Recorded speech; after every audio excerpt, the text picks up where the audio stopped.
The council chamber stretched wide and tall, filled with the representatives of 47 civilized species.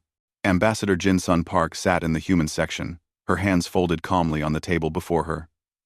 She had known this day would come. The whispers had grown too loud, the complaints too frequent. Council Speaker Vrextal stood at the central podium, his crystalline form catching the light from above. His voice echoed through the chamber, with the weight of authority that came from 5 centuries of service. We gather today to address a matter of galactic security, Vrextal began. The human species has been part of our community for 50 standard years. In that time, we have observed behaviors that concern us greatly. Jin-sun listened without expression. Around the chamber, other delegates nodded their agreement. Some looked uncomfortable, but none spoke in humanity's defense. Humans are aggressive, said Representative Malthor 7 of the Malthorian Empire. His mechanical voice carried no emotion, but his words were sharp. They expand too quickly. They ask too many questions. They go where they are not invited. Amountifers. They carry weapons even in peaceful space, added Kessa of the Catharn Collective. Her scales rippled with distaste. They speak of danger and threats that we do not see. They make us uncomfortable, Jin-sun could have argued. She could have explained that humanity carried weapons because they had learned the cost of being unprepared. She could have told them about the pirate fleets that never reached council space, the slaver ships that disappeared before they could take innocent lives, the dark space anomalies that human scouts monitored every day. But she said nothing. We have prepared a resolution, Vrextal continued. Humanity will be restricted to their home system and the 3 colonies they currently occupy. No further expansion will be permitted. Human trade vessels will require council escorts. Human military vessels will not be permitted beyond the Sol system boundary. The vote was quick. 43 species voted in favor. 3 abstained. Only 1 voted against. And they were a minor species, with little voice in council matters. Vrextal turned to Jin-sun. Ambassador Park, do you wish to address the council? Jin-sun stood slowly. She looked around the chamber at faces both familiar and strange. Some looked guilty. Most looked relieved. A few looked triumphant. I have only questions, Speaker, she said quietly. These restrictions begin immediately? Yes. And there will be no exceptions for humanitarian missions or emergency responses. The Council will handle such matters. Humanity need not concern itself. And if we refuse these terms? The chamber fell silent. Vrextal's crystalline form seemed to harden. Then humanity will be declared a rogue element and face appropriate consequences. Jin-sun nodded slowly. I understand. I will convey these terms to Earth. She had expected anger in his response. Protests, threats. Instead, she simply sat down. Vrextal felt a flicker of something he could not name. It felt almost like disappointment, though he could not say why. The message reached Earth within hours through the quantum relay network. The response came back within a day. Jin-sun delivered it to the Council without ceremony. Earth accepts the Council's terms. We will begin immediate withdrawal from all non-human territories. We expect the process to take approximately 6 standard months. We wish the Council well. That was all. Within a week, the withdrawal began. Human cargo ships that had been running supplies to frontier colonies turned back toward Sol. Human passenger liners that connected distant worlds changed their routes to only service human stations. Human survey teams working in joint projects packed their equipment and left. The humans said goodbye to colleagues who had worked beside them for years. They settled their debts, fulfilled their final contracts, and departed. There were no angry speeches, no sabotage, no acts of revenge. They simply left. Malthor 7 watched from the orbital station above New Theria as the last human transport ship departed. The humans had been running the logistics network for the entire sector.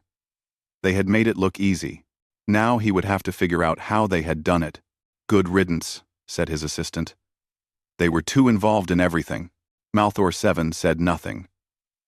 He was already looking at the shipping schedules and feeling the first touch of uncertainty. On the frontier world of Pleione IV, Governor Kessa watched the human security team board their shuttle. They had been stationed there for 12 years, quietly patrolling the dark zones where pirates like to hide.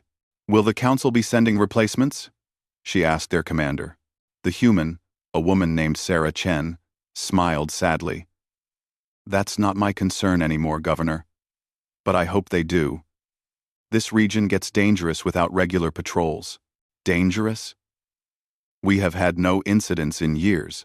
"Exactly," Sarah said. "Good luck, Governor." The shuttle lifted into the sky, and Kessa felt a chill she could not explain. In the deep space monitoring station at the edge of Council territory, the human team shut down their equipment. They had been tracking anomalous readings from dark space for 30 years. They had been writing reports that no one on the Council ever read. "Should we leave the data?" asked the junior officer. "The Council didn't ask for it," the commander replied. "They have their own monitoring systems. I'm sure they'll be fine." They locked the station behind them and departed. 6 months after the Council vote, the last human vessel left non-human space. Ambassador Jin Sun Park sent a final message to Council Speaker Vrextal. "All human personnel have withdrawn as requested. All human assets in Council space have been transferred to Council authority. We thank the Council for the 50 years of cooperation. We understand your decision and respect it. Goodbye and good luck." Vrextal read the message 3 times. Something about it bothered him, though he could not say what. The humans had done exactly what was asked of them. They had caused no trouble. They had left peacefully. So, why did he feel like he had made a terrible mistake? In the Council chamber, representatives celebrated. The aggressive humans were gone. The uncomfortable questions would stop. The galaxy would return to the peaceful, civilized order they had known before humanity arrived. In the Sol system, Admiral Chen Quan-ho looked at the reports coming in from returning ships. Survey data, threat assessments, monitoring logs that had never been shared with the Council, information about things lurking in dark space, about dangers the Council had never wanted to acknowledge. "They asked us to leave," she said to her staff. "So, we left." "And when the threats we were containing show themselves?" her second officer asked. Admiral Chen looked out at the shipyards where new vessels were already under construction. Vessels designed for war, for protection, for the battles she knew would come. "Then we'll see if they ask us to come back," she said quietly. "And we'll decide if we answer." 5 years had passed since the last human ship left Council space. Council Speaker Vrextal told himself repeatedly that the decision had been correct. The galaxy was more peaceful now, more orderly. The Council handled matters with proper procedure and dignity. Yet the reports on his desk told a different story. "Shipping costs have increased by 40%, his economic advisor reported. "The trade routes that humans maintained have become inefficient. Cargo ships now require 3 times longer to reach frontier worlds." Vrextal waved a crystalline hand dismissively. "We simply need time to adjust. The Council species will learn to manage these routes properly." But the reports kept coming. Malthor 7 stood in the command center of the Vrex Federation border station, studying the holographic display with growing frustration. Red markers indicated pirate attacks. There were 17 in the past month alone. "This sector was quiet for 20 years, he said to his security chief. "What changed?" The security chief, a young Vrexian named Tal 9, hesitated before speaking. "Sir, I reviewed the historical records. The humans used to patrol this region. They called it showing the flag. Their ships would travel through these spaces every few weeks, but they never reported engaging pirates." "No, sir. According to the records, the pirates simply stopped operating here about 15 years ago. Then, the humans left 5 years ago, and the pirate attacks resumed 6 months later." Malthor 7 felt something cold settle in his processors. "Are you suggesting the pirates were avoiding human patrols?" "I'm suggesting the pirates knew the humans were there, sir, and they chose to hunt elsewhere." On the frontier colony of Pleione IV, Governor Kessa faced her own growing crisis. 3 mining outposts had gone silent in the past 2 months. When she sent security teams to investigate, they found the facilities stripped clean, the workers gone. Slavers, her security chief reported grimly. The Yithgaran fleets. They're operating openly now. How is this possible? We have security patrols. Our patrols cover the main colony and the nearby facilities. We don't have enough ships to cover the outer regions. The security chief pulled up a map. The humans used to run extended patrols through these areas. I found records of their flight patterns. They covered 5 times the area we can manage. Kessa stared at the map. She remembered Sarah Chen's words when she departed. This region gets dangerous without regular patrols. At the time, Kessa had thought it was just human paranoia. Now she understood it had been a warning. In the council chamber, Representative Takora of the Intelligence Division presented her findings. She was a small, bird-like species with sharp eyes that missed nothing. We need to discuss what humanity was doing before they departed, she said. The chamber fell quiet. Most representatives looked uncomfortable. No one wanted to admit they might have made a mistake. The humans maintained security operations across council space, Takora continued. They responded to distress calls in regions we considered too dangerous or too expensive to patrol. They tracked hostile movements in dark space. They maintained monitoring stations at every major border point. We have our own security forces, Vrextal said stiffly. Yes, Speaker. But our forces focus on core worlds and major trade routes. The humans were covering everything else. They were doing it quietly, without asking for recognition or payment. Surely you exaggerate. Takora displayed a series of reports. These are distress calls from the past 5 years. 73 colonies or outposts requesting emergency assistance. Our response time averages 14 hours. I cross-referenced this data with records from when humans were present. They responded to similar calls with an average time of 2 hours.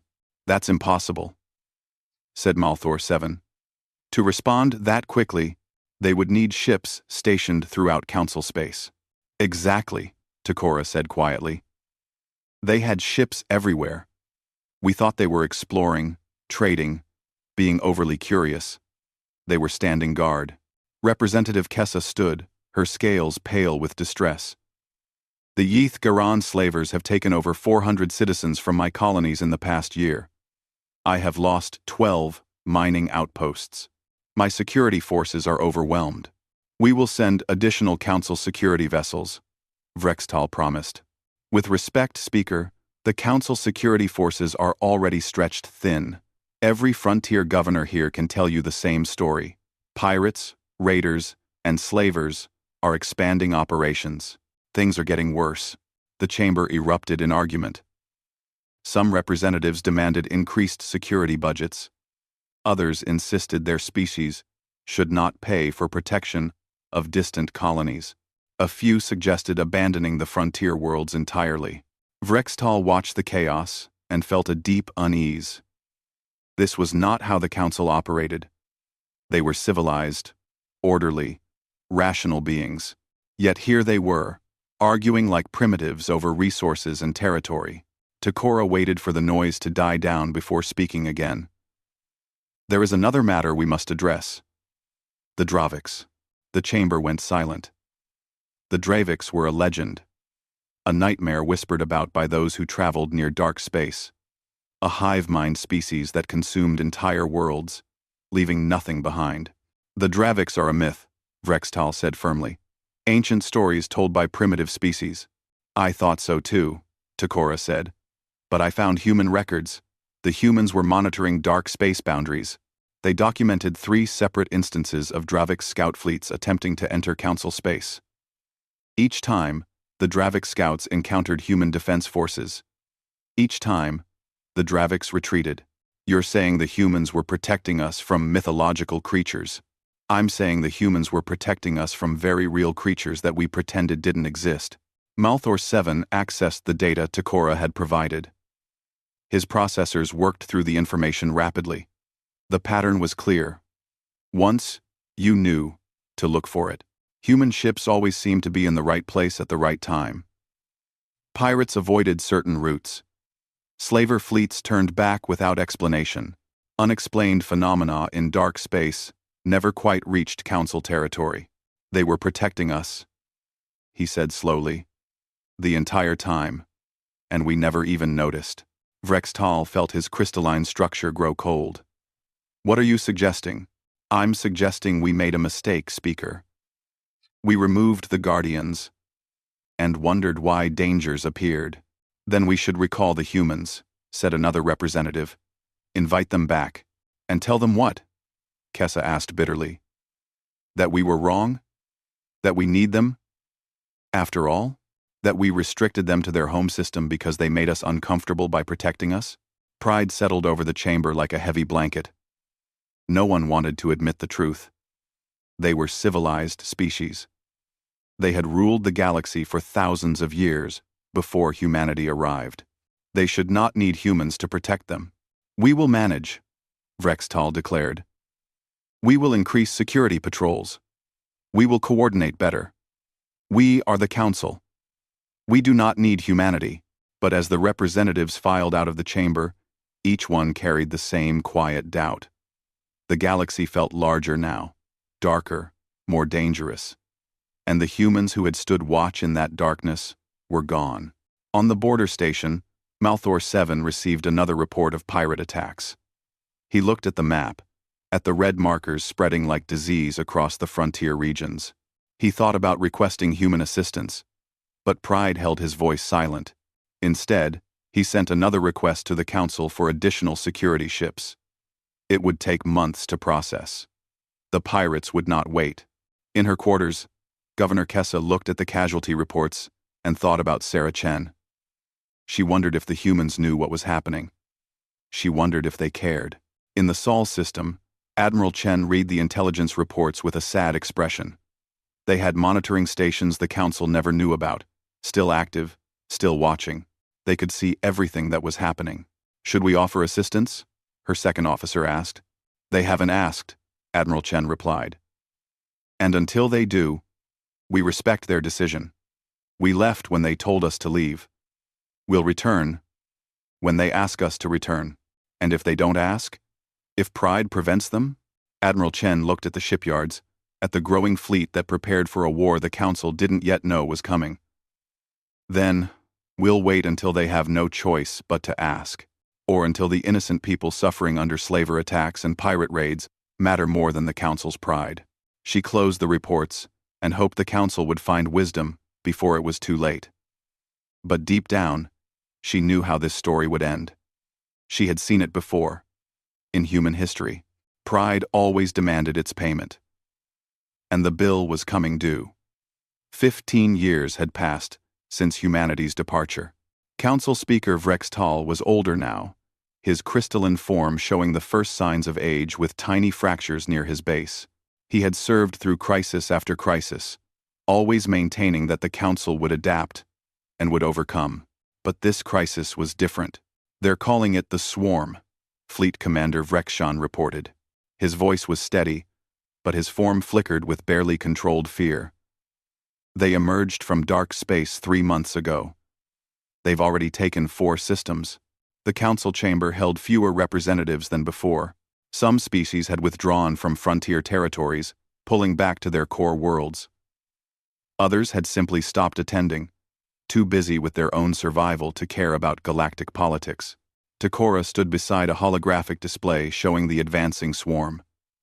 Red marked their controlled territory. Orange showed systems under attack. Yellow indicated systems in their projected path. The Draviks, she said simply.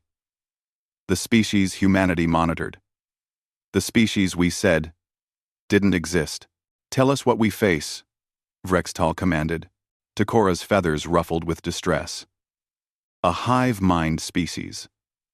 Individual drones possess minimal intelligence, but collectively, they function as a single entity, with terrifying efficiency. They don't negotiate, don't trade, don't seek diplomacy. They consume resources and integrate biological matter into their collective. How many ships? Thousands, Commander. Possibly tens of thousands. They reproduce rapidly using materials from conquered worlds. Every system they take makes them stronger. Vrex pulled up tactical reports from the first engagement. Battle of Andros Prime. 7 weeks ago. We assembled a fleet of 83 vessels, from 12 species. The swarm engaged with approximately 300 vessels. We lost 67 ships. The swarm lost 43. But those were drones they replaced within days. The chamber fell silent. 67 ships represented the largest military loss in Council history. The battle had lasted only 4 hours. Our tactics were sound. Vrex continued, his voice hollow. Our weapons were effective. Our commanders followed established protocols. But the swarm doesn't care about casualties. They simply overwhelm through numbers and accept losses that would break any civilized force. We need different tactics, Malther 7 said. He had been promoted to military planning after his success in organizing the frontier defenses. Success that had ultimately failed to stop the advancing threats. We need strategies designed for fighting predator species. Where would we learn such tactics? Vrextal asked. We are civilized beings. We evolved on safe worlds with established societies. The answer hung unspoken in the chamber. They all knew where such knowledge could be found. Governor Kessa had fled Pleione IV 3 years earlier, when the Yethasgaran slavers had finally overwhelmed her defenses. She now coordinated refugee operations from a core world station, watching the lines of displaced citizens grow longer each day. How many this week? She asked her assistant. 47,000. Mostly from the Outer Rim colonies. The swarm reaches their systems in days, and they flee ahead of the invasion. Kessa reviewed the reports with a heavy heart. These were people who had built lives on frontier worlds, who had trusted the Council to protect them. Now they had nothing but what they could carry. We promised them safety, she whispered. Her assistant said nothing. What was there to say? In the intelligence division, Takora worked through old human records. She had spent years piecing together what humanity had been doing during their time in Council space. The picture she had assembled was both humbling and terrifying. The humans had been tracking the swarm for decades.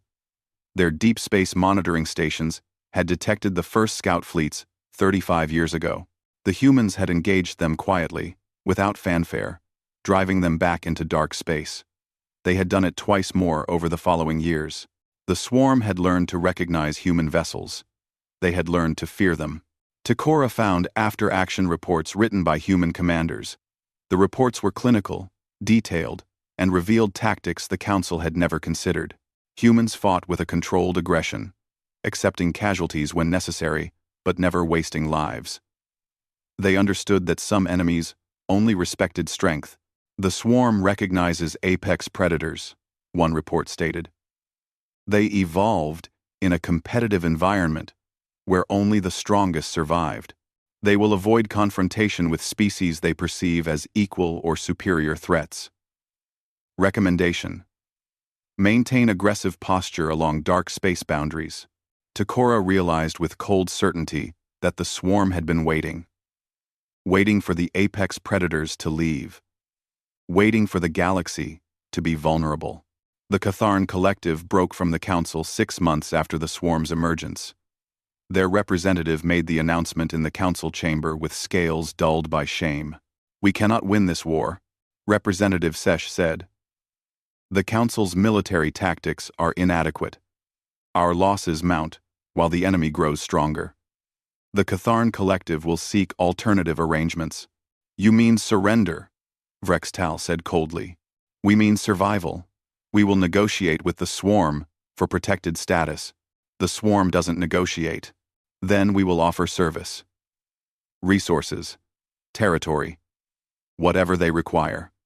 We will not sacrifice our entire species for a war we cannot win.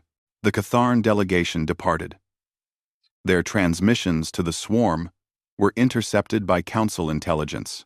Takora listened to them offering complete submission. offering to help the swarm in exchange for mercy.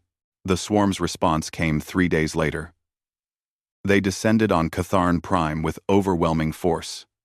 The planet's defense fleet surrendered immediately. As instructed by their government, the swarm consumed them anyway. They consumed everything. The population, the cities, the very atmosphere. When they departed, Catharn Prime was a dead rock, stripped of all biological matter. The message was clear. The swarm did not want servants. They wanted food. Vrex Shan stood in the fleet command center, watching the tactical display with growing despair. 17 systems had fallen. Billions were dead or integrated into the swarm. The Council's remaining forces were in full retreat, trying to establish a defensive line around the core worlds. "We can't hold them," his tactical officer reported. "We don't have enough ships, and our crews aren't trained for this kind of combat." "They're afraid, Commander. Our people evolved on peaceful worlds. They've never faced an enemy that seeks total annihilation." Vrex Shan thought about the human commanders he had met during their time in Council space. They had carried themselves differently than other species. There had been a hardness to them, a readiness. He had thought it was aggression. Now he understood it was preparation. They had known that darkness existed in the galaxy, and they had prepared to face it. "Send a request to the Council," he said quietly. The Council debate lasted 3 days. Some representatives argued that requesting human aid was admitting failure. Others pointed out that failure was already obvious, and pride was a luxury they could no longer afford. Some suggested the humans would refuse, that they would take pleasure in watching the Council suffer for their past mistakes. Vrextal listened to the arguments and felt the weight of 15 years pressing on his crystalline form. He thought about Ambassador Jin Sun Park, who had accepted the Council's restrictions with quiet dignity. He thought about the reports of human ships protecting Council space, while asking for nothing in return. He thought about the billions of innocent civilians being consumed by the swarm. Finally, he spoke. "Prepare a delegation. We will go to Earth. We will ask for help." "Well, 1. And if they refuse?" someone asked. "Then we will die knowing we finally had the courage to admit we were wrong." The delegation consisted of Vrextal, Vrex Shan, Malther 7, and Takora. They traveled in a small diplomatic vessel, following old human trade routes toward Sol System. The journey took 3 weeks, and every day brought reports of more systems falling to the swarm. When they finally reached the boundary of human space, they were intercepted immediately by a human patrol ship. "Unidentified vessel, state your purpose," the human commander said crisply. "This is Council Speaker Vrextal. We request an audience with Earth's government. It is a matter of galactic urgency."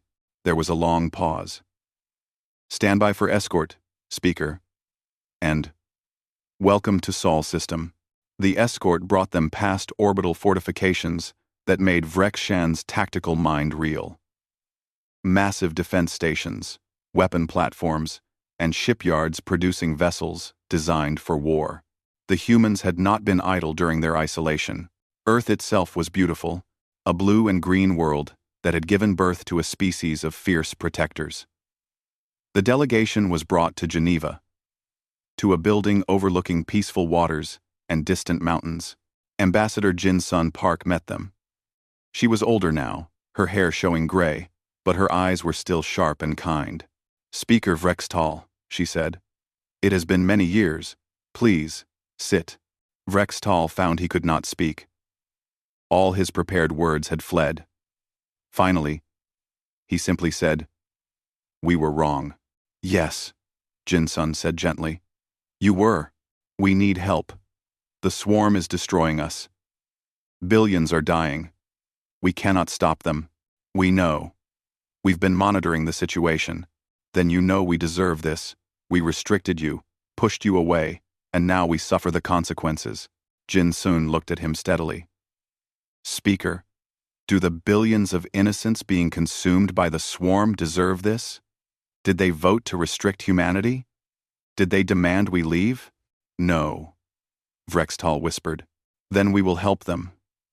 Not because of what you offer. Not because the Council has learned humility.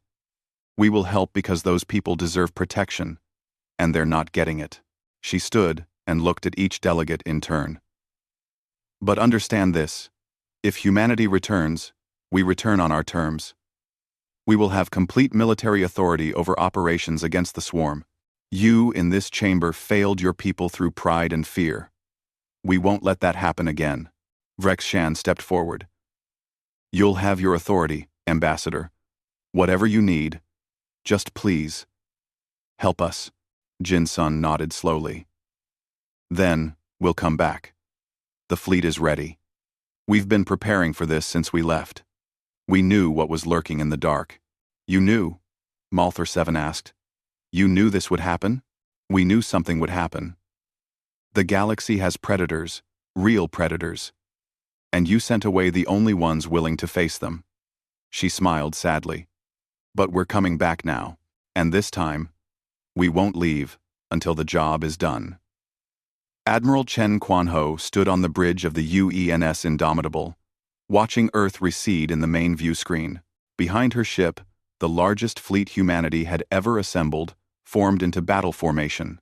347 vessels, each one built during the 15 years of isolation, each one designed with one purpose: to face the threats that lurked beyond civilized space.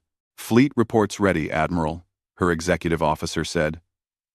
Commander Park Jin-woo was Ambassador Park's nephew, and he carried the same quiet competence his aunt had shown. Signal all vessels, Chen said. We are leaving Sol System under combat protocols. This is not a diplomatic mission. We are going to war. The human fleet crossed into Council space without ceremony. Within hours, they received the first distress call. A colony world under swarm attack, its defense fleet shattered, its people evacuating in a desperate rush. How long until the swarm reaches them? Chen asked. 4 hours at current speed, Admiral. And us? 6 hours if we maintain safe travel speed. 4 hours if we push the engines. Chen didn't hesitate. Push the engines. Signal the colony that help is coming. Tell them to hold. The Indomitable and her escorts dropped out of faster-than-light travel at the colony's edge. The swarm was already there, their biomechanical ships surrounding the evacuation vessels like predators circling wounded prey. Tactical assessment. Chen ordered. 47 swarm vessels, ranging from frigate to cruiser class. 3 Council evacuation ships with approximately 70,000 civilians. The swarm is preparing to attack. Rounder. Then we interrupt them. All vessels. Weapons free. Target the ships closest to the evacuation vessels. Show them we're here. The human fleet opened fire with devastating precision. Railgun rounds moving at relativistic speeds punched through swarm bio-armor. Missile barrages overwhelmed their point defenses. Energy weapons carved through their organic hulls. 15 swarm vessels died in the first 30 seconds. The remaining swarm ships turned away from the evacuations and toward the human fleet. Their formation collapsed into an aggressive swarm pattern, designed to overwhelm through numbers. They're coming at us, Jin-woo reported. Good, Chen said. Let them come. All ships maintain formation. Overlapping fields of fire. Protect each other's flanks. Make them pay for every meter they advance. The battle lasted 20 minutes.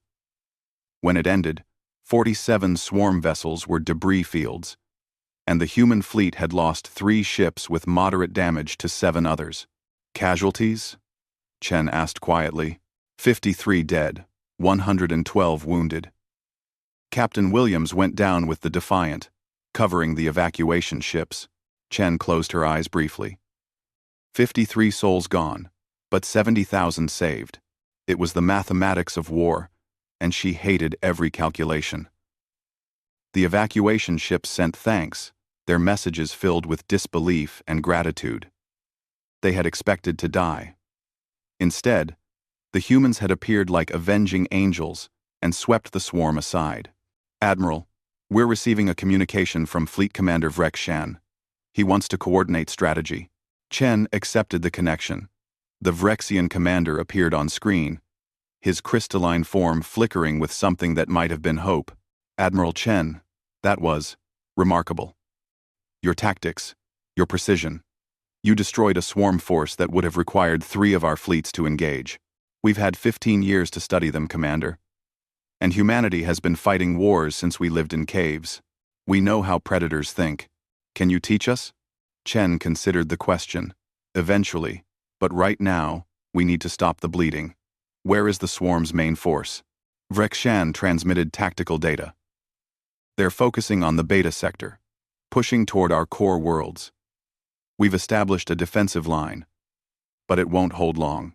Then we break their advance before they reach your line. Send me the coordinates of their largest concentration. Admiral, their main fleet has over 2,000 vessels. Even with your capabilities, you cannot face those numbers. Watch us, Commander. The human fleet struck like a surgical blade, hitting the swarm's supply lines and support vessels. They didn't engage the main battle groups directly. Instead, they destroyed the logistics ships that carried raw materials, the factory vessels that produced new drones, the bioprocessing stations that consumed conquered worlds. The swarm thinks like a single organism, Chen explained to her officers.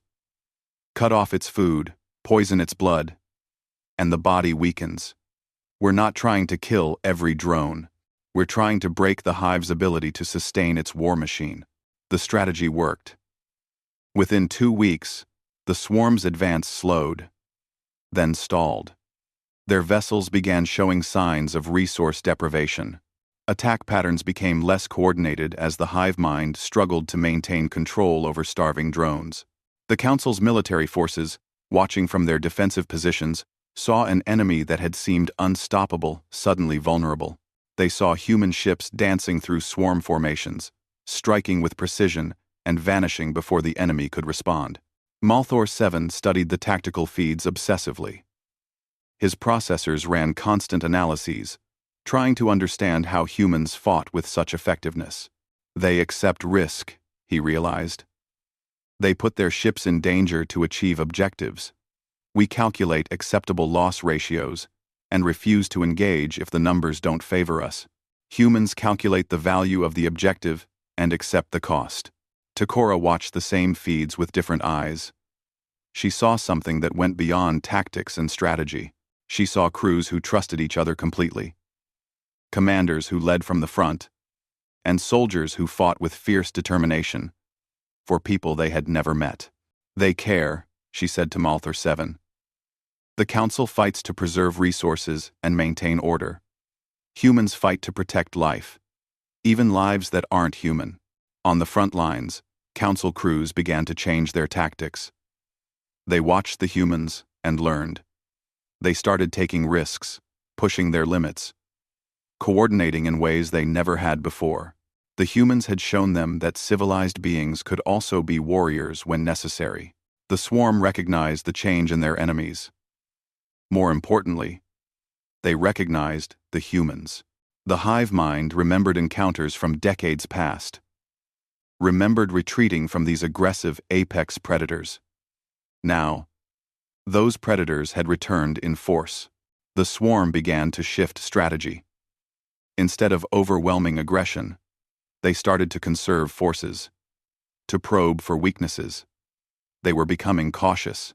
They're afraid, Jinwu observed. The swarm is afraid of us. Fear is healthy, Chen replied. Fear is what keeps predators from attacking prey that can fight back. We need to make sure they stay afraid. 3 months into the campaign, the human fleet linked up with the Council's defensive line. Admiral Chen met with Fleet Commander Vrexshan aboard his flagship. Your forces fought well at New Theria, Chen said. You held the line when the swarm tested your defenses. We learned from watching your tactics, Admiral. My officers study your battle recordings every day. We're trying to understand how you think about combat. It's not complex, Commander. We fight to protect what matters, and we never stop, never give up, never accept that some people are too far away or too expensive to defend. Vrexshan's form pulsed with something like shame. We should have understood that before we asked you to leave. Everyone. When before that is honest, unpotaford. We should have understood. We should have understood. Everyone Potterford. We should have understood. Maybe. But you understand it now. That's what matters. Maybe. Maybe. Maybe. The joint fleet pushed forward, taking back systems the swarm had conquered. They found worlds stripped of life, stations consumed, colonies destroyed. They found survivors hiding in the ruins, people who had lived through nightmares. Every rescue operation reinforced why humanity had returned. These weren't abstract casualties or strategic losses. They were people who had names, families, dreams. They were worth fighting for. Governor Kessa joined one of the liberation operations, traveling with the human fleet to free her former colony of Pleione IV. When they drove the swarm from orbit, she wept at the sight of her world. Half the population was gone, but half still lived. And they lived because humans had come back. "Thank you," she said to Admiral Chen. "I don't know how to express what this means." "You don't need to thank us," Chen replied. "Protecting people is what we do. It's what we were doing before you asked us to leave. We're just doing it openly now. Why did you come back? After how we treated you, why did you help us?" Chen looked out at the damaged but surviving colony below. "Because the innocent people suffering weren't the ones who wronged us. Because doing the right thing doesn't depend on whether people appreciate it. And because we're human, when someone needs help, we help. It's that simple." The campaign continued. The human fleet pushed deeper into swarm-controlled territory, and the Council forces followed. They were learning, adapting, becoming the warriors their situation demanded. But Admiral Chen knew the hardest battle was still ahead. The swarm's main force remained intact, retreating into dark space where they had come from. If humanity didn't finish this, if they let the swarm escape, it would simply rebuild and return in a few decades. "We need to pursue them," she told her staff. "We need to make sure they never threaten this galaxy again." "That means going into dark space," Jinwoo said. "Beyond all charts, all known systems. We'll be completely on our own, I know. But if we stop at the border, we'll be right back here in 20 years, fighting this war again. And next time, we might not have the strength to stop them." Chen prepared her proposal for the Council. She would request permission to pursue the swarm into dark space, to end the threat permanently. She expected debate, expected fear, expected the Council to refuse.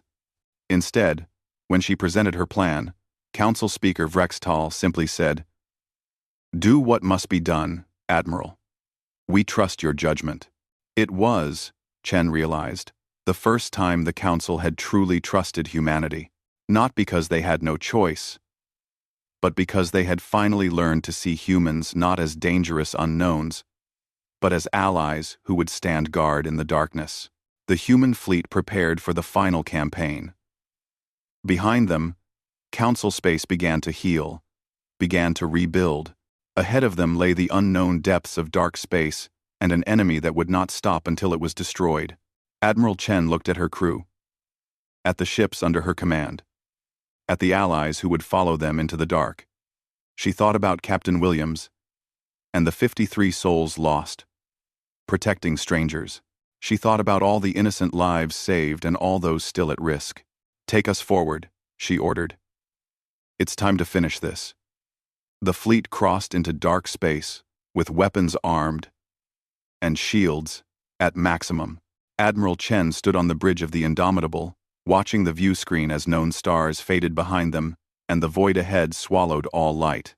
"Sensor readings," she commanded. "Minimal stellar activity," the sensor officer reported. "This region appears to have few star systems. We're detecting massive gravitational anomalies, possible brown dwarfs or rogue planets. And Admiral, we're picking up biosignatures, thousands of them. The swarm's home territory," Chen said quietly. "This is where they breed, where they build their forces between invasions. Mark every signature. We need to know what we're facing." The human fleet moved carefully through the darkness, mapping as they went. What they found was both fascinating and horrifying. The swarm had converted entire systems into breeding grounds.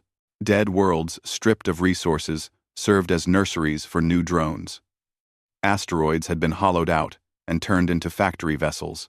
Even the few stars in this region were surrounded by biomechanical structures, harvesting their energy. They've been here for thousands of years. Takora breathed, studying the data from her station aboard a Council observation ship. This isn't an invasion force. This is their entire civilization. Then we end their civilization, Chen replied coldly. Before it ends ours. The swarm knew the humans were coming. They had been waiting, gathering their forces, preparing for a final confrontation. When the human fleet reached the heart of dark space, they found the swarm's full strength assembled. 3,000 vessels hung in the void around a massive biomechanical construct that pulsed with sickly light. It was the hive's central nexus, the coordination point for their entire collective consciousness. That's their brain, Jinwoo said, studying the readings. Destroy that, and the drones lose coordination. It's also bait, Chen observed. They're daring us to attack their most defended position. They want to destroy our fleet in one decisive battle. What are your orders, Admiral? Chen studied the tactical display for long minutes. The numbers were against them. Even with humanity's superior tactics and weapons, 3,000 swarm vessels were simply too many to face directly. A conventional assault would succeed, but it would cost most of her fleet. She thought about Captain Williams, about the 53 souls lost in the first battle. She thought about the billions of Council citizens who had died before humanity returned. She thought about the innocent lives that would be lost if she made the wrong decision. We give them what they want, she said finally, but not how they expect it. Prepare for assault formation, but hold the attack. Instead, I want engineering teams ready for a very specific operation. The human fleet moved forward in battle formation, and the swarm responded exactly as expected. Their vessels swarmed outward to meet the threat, leaving the central nexus lightly defended as the bulk of their forces engaged the humans. The battle was brutal. Human ships fought with desperate intensity, trading fire with the swarm drones at point-blank range. The void lit up with weapons, fire, and explosions. Ships on both sides died in the violence. But while the main battle raged, a small team of human engineers in stealth ships slipped through the chaos. They reached the nexus while it was exposed, while the hive mind's attention was focused on the battle. The engineers didn't attack the nexus. Instead, they attached devices to its organic hull.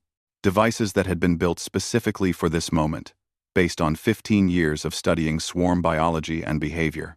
Packages deployed, the engineering team leader reported. Initiating sequence. The devices activated, sending electromagnetic pulses directly into the nexus's neural tissue. The pulses carried a specific pattern, a virus designed not for computers, but for organic neural networks.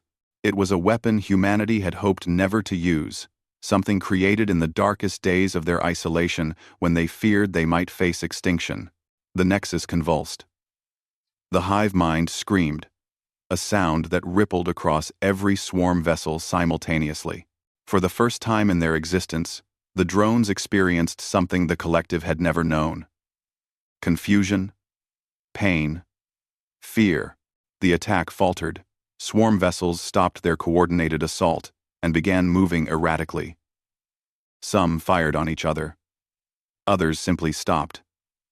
Their controlling intelligence disrupted. All vessels, press the attack, Chen ordered. Target the disoriented drones. Drive them back.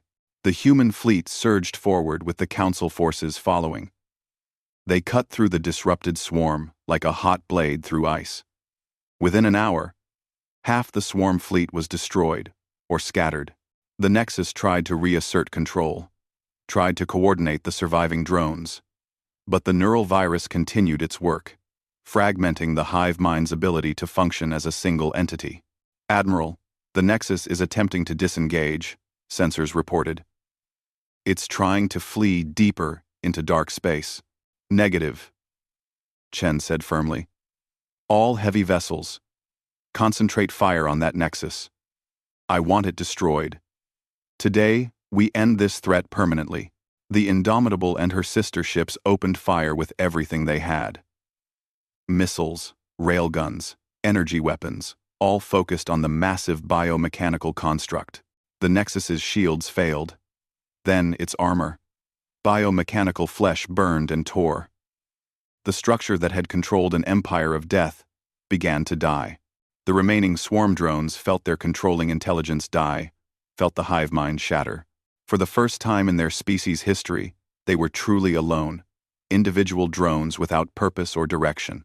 Most simply shut down, their organic components going dormant without the collective to guide them. Others fled into the deepest parts of dark space, never to threaten the galaxy again. When the battle ended, the human fleet floated among the debris of their enemy. They had lost 32 ships and over 4,000 souls. But the swarm was broken, its ability to wage war destroyed. Admiral Chen ordered recovery operations for survivors, both human and swarm. The drones that still functioned showed no aggression without the hive mind to direct them. They simply drifted, confused, and helpless. What do we do with them? Jin Wu asked. We study them, Chen replied. We understand them, and we make sure no one can rebuild what we just destroyed. This region of dark space is now under quarantine. We'll establish monitoring stations and patrol routes. The swarm will never threaten the galaxy again. The journey back to Council Space took 3 weeks. When they emerged from dark space, they found representatives from every Council species waiting. Governor Kessa was there, tears streaming down her scaled face. Malthor 7's processors flickered with something like joy. Takora's feathers were raised in respect, and Council Speaker Vrextal, ancient and humbled, waited to greet the returning heroes. The ceremony in the council chamber was simple. Admiral Chen stood before the assembled representatives while Vrextal spoke. You saved us, he said quietly. You came back when we had no right to ask. You fought for our people when we had abandoned them. You destroyed a threat we could not face. We did what needed doing, Chen replied. Nothing more, nothing less. We wish to offer humanity full council membership, with all the benefits and authority that comes with it. We wish to make you our leaders, our protectors, our guides into the future. Chen shook her head gently. We appreciate the offer, Speaker. But humanity learned something during our 15 years away from council politics. We learned that we do our best work quietly, without seeking recognition or authority. Then what do you want? We want to establish the Outer Watch. A permanent human fleet presence along the borders of council space. We'll patrol dark space, monitor for threats, respond to dangers before they reach civilized worlds. We'll do what we've always done, but this time with the council's knowledge and blessing. You would protect us without asking for anything in return? We ask for one thing, Chen said. Remember this lesson. Remember what happens when you take peace for granted, when you drive away those who stand guard in the darkness. And remember that protection isn't about glory or recognition. It's about doing what's right, because someone has to do it. Vrextal felt something crack in his crystalline structure. Not damage, but the breaking of old pride, old assumptions. He bowed deeply, something no council speaker had done in living memory. We will remember, he promised. And we will be grateful every day for the quiet guardians who protect us. The humans established the Outer Watch as promised. They built stations in dark space, maintained patrol routes along the borders, and trained council species who wanted to join them in their vigil. They worked quietly, without fanfare, asking for nothing. But across council space, people remembered. They remembered the humans who came back when they had every reason to stay away. They remembered the battles fought and the lives saved. They remembered that sometimes the greatest strength is used in service of others, not domination of them. Governor Kessa returned to Pleione IV and rebuilt her colony. She established a memorial for those lost during the swarm's invasion, and beside it, a monument to the human crews who had died protecting strangers. Every year on the anniversary of the liberation, her people gathered to honor the quiet guardians who had saved them. Malthor 7 joined the Outer Watch, bringing his tactical skills to help coordinate defenses. He worked alongside human officers, learning their ways, teaching them about council species and customs. He became a bridge between two ways of thinking. Takora dedicated her life to studying and recording humanity's time with the council. She wrote a history that would be taught to every species. A warning about pride, a lesson about humility, and a celebration of those who protect without asking for glory. And Vrextal served the remainder of his term, ensuring that the council never forgot what humanity had taught them. When younger representatives suggested that the Outer Watch was unnecessary now that the swarm was gone, he told them the story of humanity's quiet departure and costly return. 15 years after the final battle, Admiral Chen retired from active service. She attended a ceremony where council species from across the galaxy gathered to honor the Outer Watch. There were speeches about heroism and sacrifice, about gratitude and friendship. Chen listened politely, then asked to say a few words. "My friends," she said, looking out at the assembled representatives. "I appreciate these honors, but I want to tell you something important. We didn't come back because we're heroes. We came back because billions of innocent people needed help, and we had the ability to provide it. That's not heroism. That's just basic decency." She paused, looking at the young faces in the crowd. The next generation, who would inherit this galaxy. The real lesson isn't about humanity. It's about all of us. Every species here. You have the power to protect each other, to stand together against the darkness. You proved that in the final battles against the swarm. You became warriors when you needed to be. But remember, the best warriors are the ones who work to make war unnecessary, who stand watch so others can sleep safely, who protect without seeking glory. That's what the Outer Watch represents, and that's what all of you can be. Don't thank us for coming back. Thank us by never forgetting why we had to come back in the first place. Thank us by building a galaxy where quiet guardians are appreciated while they're present, not just mourned when they're gone. The crowd was silent for a long moment. Then Governor Kessa began to applaud, and the sound spread through the chamber, until it became a thunder of appreciation and understanding. Admiral Chen smiled and stepped down from the podium. She had said what needed saying. The rest was up to them. As she left the ceremony, a young human officer approached her. "Admiral, was it worth it? All the years of being unappreciated? All the sacrifice?" Chen thought about Captain Williams and the thousands who had died, protecting strangers.